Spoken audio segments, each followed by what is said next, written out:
Hi, hello po sa inyong lahat. Isang mapagpalang araw po muli sa inyo. Nagbabalik hong muli ang Eric's Vlog. Kamusta na ho kayo? Sana ho'y nasa mabuti kayong kalagayan. At ito ho, nakikita nyo sa aking screen.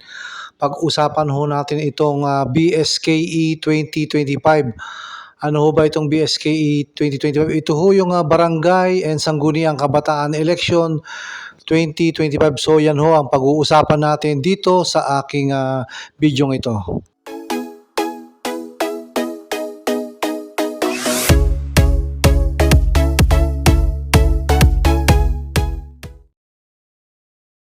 Katulad ho ng aking nasabi kanina, ito ho ang BSKE, ang ibig sabihin ho nito ay Barangay and Sangguniang Kabataan Election 2025.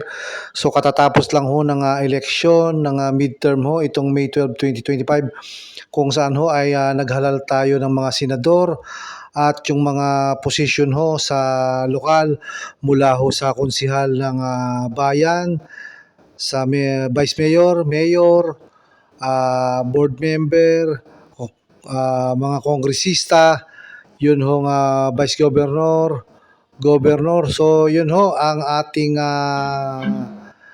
binoto ho noong nakaraang eleksyon. So ngayon ho ay ito naman ang katanungan ho.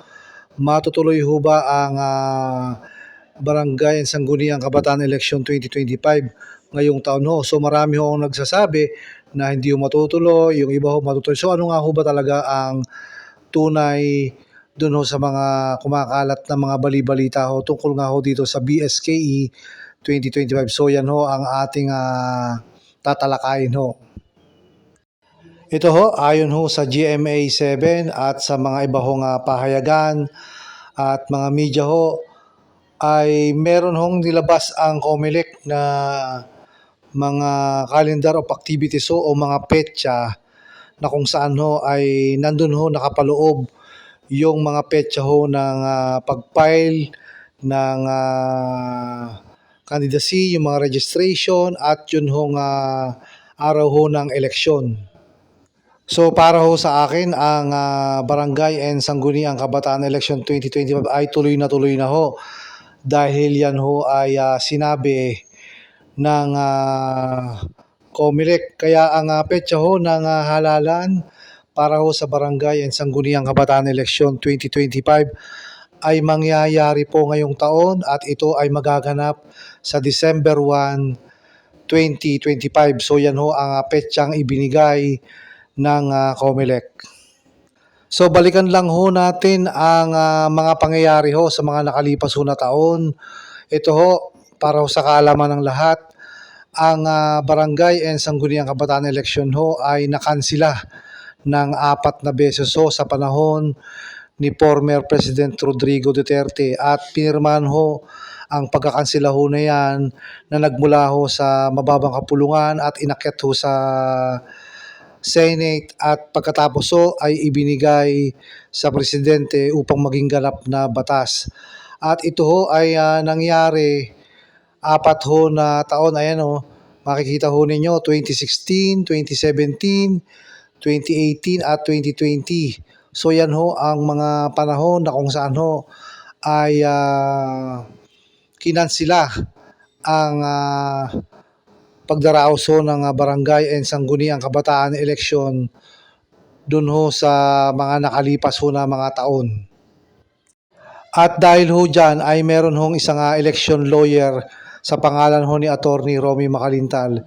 Ito ho yung nagsumite ng petisyon at kume-question ho doon sa kahuli-hulihang batas ho na lumabas upang ikansila ang election ho noong 2022.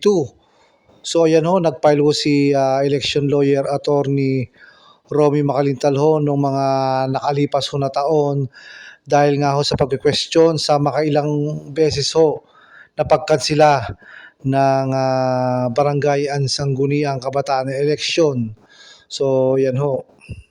Ito ho yung Republic Act number 11935. Ito ho yung pinirmahan ni Pangulong Marcos ni Bongbong Marcos noong October 10, 2022 kung saan ho ay naging ganap na batas yung pagkakansela ho ng Barangay and Sangguniang Kabataan Election 2022 At yan ho ay kinestyon ng abogado o election lawyer na si Attorney Makalintal at siya ay nag-submit ng petisyon sa Korte Suprema. So yan ho ang alam natin na nangyari ho doon ho sa itinakbo ng pagkakansela ng Barangay Sangguniang Kabataan Election. At dahil ho doon sa petisyon na sinabmit ho ni Attorney Makalintal doon ho sa Korte Suprema na kung may question nga ho doon sa Republic Act 11935 ay sinagot ho ito ng Supreme Court at sinabi ho nila na yung Republic Act 11935, an act postponing the December 22 Barangay and Sangguniang Kabataan Election to October 2023 is unconstitutional. So yan ho ang maliwanag na sinabi ng Korte Suprema noon hong pinail ho yung petisyon ni Attorney Makalintal. Ito ho yung isa sa mga pinoint ho ng Supreme Court na sinasabi ho nila na yun ho malaya at makabuluhang pag-exercise ho ng ating pagboto o paghalal ay protektado ho ng konstitusyon at ito ho ay nangangailangan ng makatotohanan ho na palagi ang eleksyon o yung tinatawag genuine periodic election at ang alam ho natin dito kada ikatlong taon ho ay kailangan ganapin ho ang Barangay and Sangguniang Kabataan Election. Ang isa pa hong sinabi ng Supreme Court yung COMELEC daw ho ay walang karapatan o kapangyarihan para i-postpone yung eleksyon sa buong kapuluan. So yun ho ang pangalawang sinabi ng Supreme Court. At yun naman ho ikatlong sinasabi ho ng Supreme Court na yung Republic Act number 11935 nga ho na pinirmahan nila na nagkakansela ho sa eleksyon ay binabiolate ho yung kalayaan para ho maghalal. Yun ho ang sinabi ho ng Supreme Court. So yan ho, maliwanag na sinabi ho yan ng Korte Suprema noon doon ho sa petisyon ni Attorney Makalintal. At ang pagkakaalam ho natin yun hong mga naupo na nanalo noong October 2023 ay mauupo lamang ng 2 taon. Kaya mula 2023, 2024, 2025 ay ikalawang taon ho.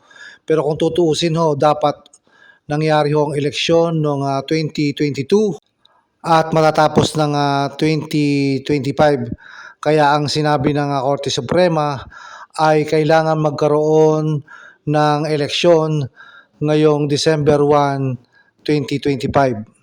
Idagdag pa ho natin na sinabi rin ng Korte Suprema na after hong maganap ang eleksyon ngayong December 1, 2025, itong kasalukuyang taon ho, ang susunod na elections para sa Barangay and Sangguniang Kabataan Election 2025 ay matutuloy po yan sa December 1, 2028. So yan ho ang malinaw na sinabi ho ng Korte Suprema.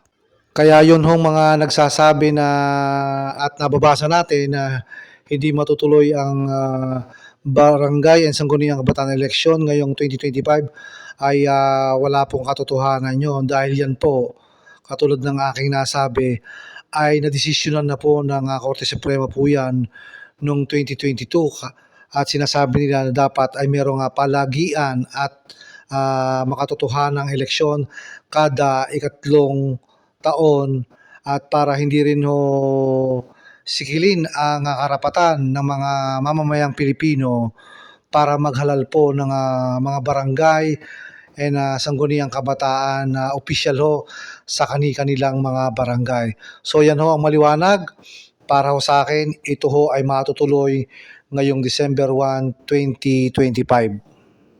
At dahil nga ho matutuloy ang eleksyon ho ngayong taon na to, ang registration ho sa Sangguniang Kabataan ay magaganap ho sa July 1 to 11, 2025. Ayon ho sa COMELEC, ang 11 araw ho ng registration period ay para ho i-accommodate ang mga bagong voters ho, ang mga transferees, and those applying for doon ho sa mga mag-reactivate o magkaroon ho ng koreksyon dun ho sa record ng registration para ho makaboto sa Barangay and Sangguniang Kabataan Election 2025. At tungkol naman ho sa pag-file ho ng COC o yung tinatawag kong Certificate of Candidacy ng mga tatakbohong Barangay and Sangguniang Kabataan sa Election 2025. Ito ho ay magaganap sa October 1 to 7, 2025 at ipinapaalala din ho ng COMELEC na yun hong mga hindi nag-file ho ng Statement of Expenditures and Contribution nung mga nakaraang eleksyon ho ay maaari ho silang ma-question at baka ho hindi sila makatakbo sa darating ho na halalan na to. So, dapat ho yung SOSE ay dapat ho yun ay na-file doon ho sa COMELEC pagkalipas ho ng barangay eleksyon nung nakalipas ho na 2023. At pagdating naman ho sa kampanyahan ng itinakda hong petsa para ho sa kampanyahan sa Barangay and Sangguniang Kabataan Election 2025 para po sa December 1 ay magaganap ho sa November 20 to November 29, 2025. Yan ho ang sinabi ng COMELEC. Ayon ho sa COMELEC, ang halalan sa PSKE 2025 sa December 1, ang oras ho na mag-uumpisa ang botohan ay mula ho alas 7 ng umaga hanggang alas 3 ho ng hapon. So ibig sabihin ho, maikli lang ho ang oras na itinakda para sa BSKE 2025 election. Hindi ho katulad nitong nagdaang midterm election na umabot ho ng mahaba-habang oras sa pagkaalam natin ay hanggang alas 5 ng hapon at ito'y nagsimula nung alas 5. So dito po sa BSKE ay mag-uumpisa ng alas 7 ng umaga at patatapos ho ng alas 3 ng hapon. Ayon din ho sa COMELEC Resolution number 11132, pagkatapos ho ng halalan ay agad hong magbibilangan at ipoproklama ho kung sino ang mga nanalong kandidato ho sa mga konsihal, kapitan at ganoon na rin ho sa mga opisyal ho ng Sangguniang Kabataan. Pagkatapos hong mag-file ng COC sa October ay mahigpit hong pinagbabawal ang vote buying at vote selling at ang premature campaigning ho o yung maagang pangangampanya. At ito ay i-consider na illegal acts ayon ho sa COMELEC. At sa araw ho ng kampanyahan ay bawal ho ang sumira ng mga legal ho na election paraphernalia. So yun ho ang isa pang pinagbilin ho o sinabi ng COMELEC. Sinabi rin ho ng COMELEC na bawal ho ang posting or distributing of illegal campaign materials during campaign period. Mahigpit din hong pinagbabawal ang pamimigay ng donasyon o mga regalo ho o cash o anumang bagay ho sa araw ho ng pangangampanya. Mahigpit din hong pinagbabawal ang appointing or using special policeman sa panahon ho ng pangangampanya. At ito ho, isa pang sinasabi ng COMELEC, during campaign period ho ay yung construction or maintenance of barangay funded roads and bridges ay pinagbabawal din ho mula ho November 21 to November 30, 2025. Meron din hong liquor ban sa evening ho ng election day. At yan ho ay papatupad nationwide. Ito pa ho yung pinagbabawal ho ng COMELEC, yung soliciting voters undertaking any propaganda against a candidate within 30 meters from the polling place. So yan ho ang isa sa mga pinagbabawal pa rin ho ng COMELEC. So yan ho ang tungkol sa Barangay and Sangguniang Kabataan Election 2025. So ito ho ay tuloy na. So meron na lang hong natitirang kulang-kulang na 4 na buwan para ho pag-isipan ng ating mga kababayan ho kung sino ang nais hong tumakbo sa mga barangay ho. Kung sa tingin nyo ho, kayo ay may kapasidad na tumulong ho sa barangay ay tumakbo ho kayo, at kung maganda naman ang inyong hangarin at kayo ho ay equipped ng mga kaalaman, ay pwedeng-pwede ho kayong kumandidato para ho makatulong kayo sa barangay. Sa susunod ho nating vlog ay ating i-share ho. Yun akin ho nga ibabahagi tungkol ho sa mga kandidato ho, ano ba yung kailangan nilang paghandaan para po lumaban sa BSKE 2025. So hanggang dito na lang po muna ang ating vlog. Medyo napahaba po. Isang mapagpalang araw po muli sa inyo. Salamat po sa lahat ng patuloy na nanonood ng aking video. And salamat po sa lahat ng nagsusubscribe, at sa mga hindi pa po subscriber, pasuyo na lang po, pasubscribe para ma-notify po kayo sa aking mga video na aking i-upload dito ho sa aking YouTube channel na Eric's Vlog. Isang mapagpalang araw po muli sa inyo, and God bless.